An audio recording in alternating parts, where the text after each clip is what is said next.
Well, I must tell you that I was never thrilled with the agreement itself because it had many flaws. However, my position has been it's better to have an agreement than not at all. Why? Because outside of having some kind of an agreement, all sorts of destabilizing threats in terms of military confrontation could have existed, which to me is a lose-lose scenario. It's neither in the interest of the Iranian people, nor is it in the interest of the free world, and it only plays into the hand of this regime. Now, whether or not this agreement in itself needs to be reviewed, I think the majority agree with that. How it's going to be handled, we'll have to see how the U.S. administration deals with it. And obviously, we're talking about the 5+1, so it can't be just the U.S. and what President Trump decides, but how the other partners in this particular agreement will see the situation. And I'm pretty certain there'll be a lot to talk about over the next few weeks if indeed this agreement is going to be modified in one form or the other. You haven't met President Trump yet. When you will meet him, what will be your advice to him?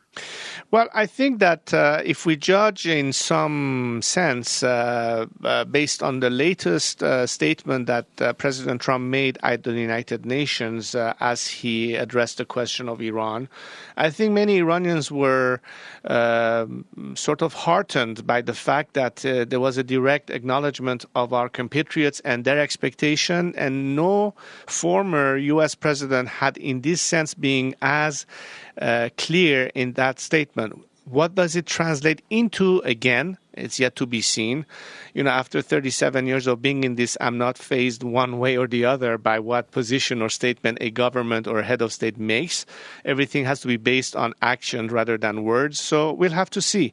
All I can say, and if I were in a position to speak to the U.S. president, I would say the same thing I've said to his predecessors. You need to engage in some way beyond the regime with the Iranian people.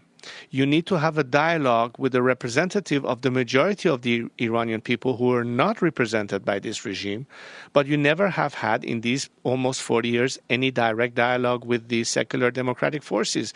The dialogue that not only the U.S. but many other governments have had in all these years has been limited to this regime and its representatives. And when people ask for solutions, I tell them, how do you expect to find some without having a dialogue with those who are with you, who are allied in your principles and your vision, contrary to this regime, but who are totally outside the fray? You cannot expect to get answers to your questions unless you talk to the right people.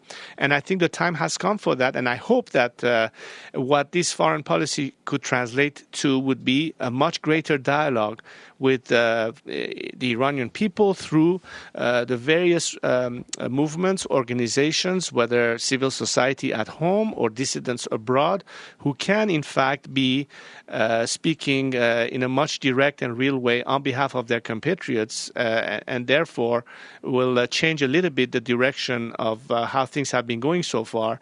Because as long as the regime keeps people isolated from this dialogue, they are the only counterpart, and of course you'll be limited to what you have witnessed in all these years, and change cannot occur without that element occurring. So I'm not saying that there should be no more dialogue with the current regime. All I'm saying is that add to that the context of having a direct dialogue with the people, and then you will see change really occur. And we haven't seen any of these changes occur in any part of the world in recent decades without this aspect existing. We saw it in the collapse of the Soviet Union and the Eastern Bloc. We saw it in the case of an end to apartheid in South Africa. And we've seen it in many other examples when you engage with the people that are outside their ruling regimes. We saw it in the case of Aung San Suu Kyi in Myanmar. And I can give you many examples. Same case applies to Iran. So I think that should be something on everybody's mind, and that will be one of the issues, among others, that I will certainly speak about with the administration. I have already spoken about these issues with many members of the U.S. Congress and other parliamentaries in Europe and elsewhere within these principles as well. The so-called Green Revolution in 2009 was suppressed by the regime. What's left of democratic forces in Iran today?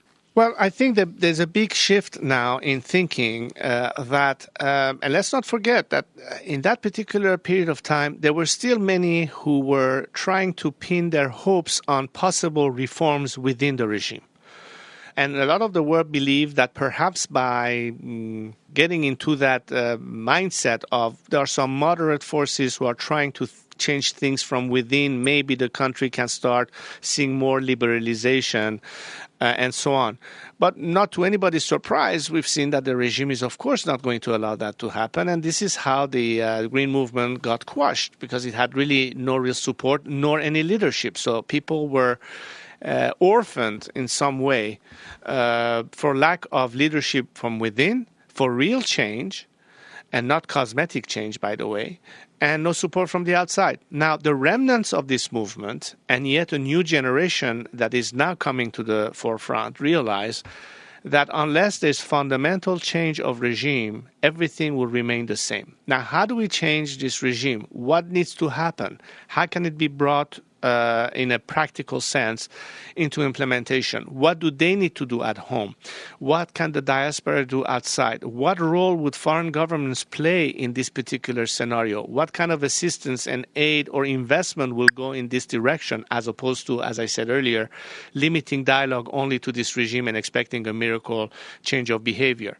So I think that while we could say that that chapter back in 2009 was closed within that particular discourse, you're now faced with a nation that is outraged and is reinventing itself in terms of finding back their roots, their identity, their culture, their sense of Iranianhood, and in a sense realize that whatever this regime has been saying to them and to the world is not representative of their aspirations, but they need to be able to manifest it, and they need to be able to see that the world hears them, heeds them, and is willing to acknowledge that.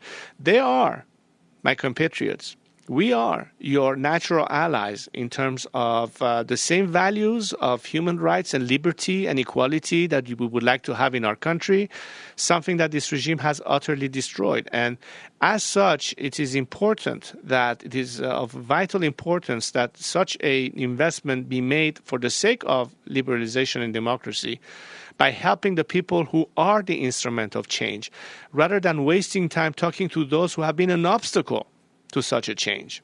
So this needs to change in the thinking and the behavior and the actions of foreign governments if there are to be any factor to help us change things from within.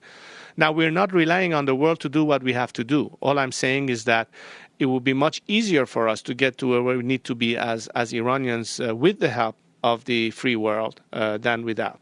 But a non-violent revolution today in Iran is something very possible. That's what I'm pushing for.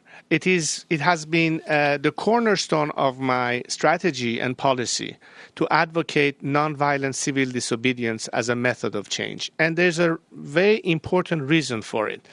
The pivotal element, the $64,000 questions, as they say here in America, is what is the role of the military or paramilitary forces? What could happen if regime change is going to be implemented in Iran? Where will they stand vis-a-vis the people or the regime?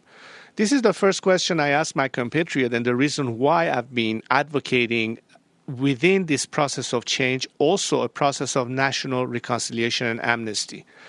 Strictly because I think a great majority of members of, let's say, the IRGC, the Revolutionary Guards, or the Basij are not necessarily satisfied. Maybe the top echelon of their leadership are corrupt and wealthy and are benefiting from this regime, but a great majority of their commanders are not in that group, and they are worried about the future of the country. They're worried about the consequences of this implosion. They want to be able to have a guarantee of survival beyond the regime.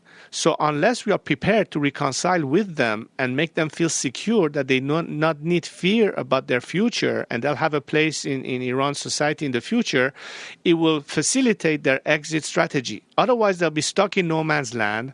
And if they are antagonized or threatened, on the one hand by the people themselves or by any kind of foreign force, guess what? They'll be forced to stick to this regime to the very end. And in what way will that help a process of democratization? So it's important for us to remember, and to me, that it is extremely important to invite people to reconciliation, make sure that the military and paramilitary forces will take the people's side when the time comes for it and will protect them and be their shield of protection against any remnants of this regime who might, as a desperate last measure, try to repress them a little bit a la Bashar Assad in Syria.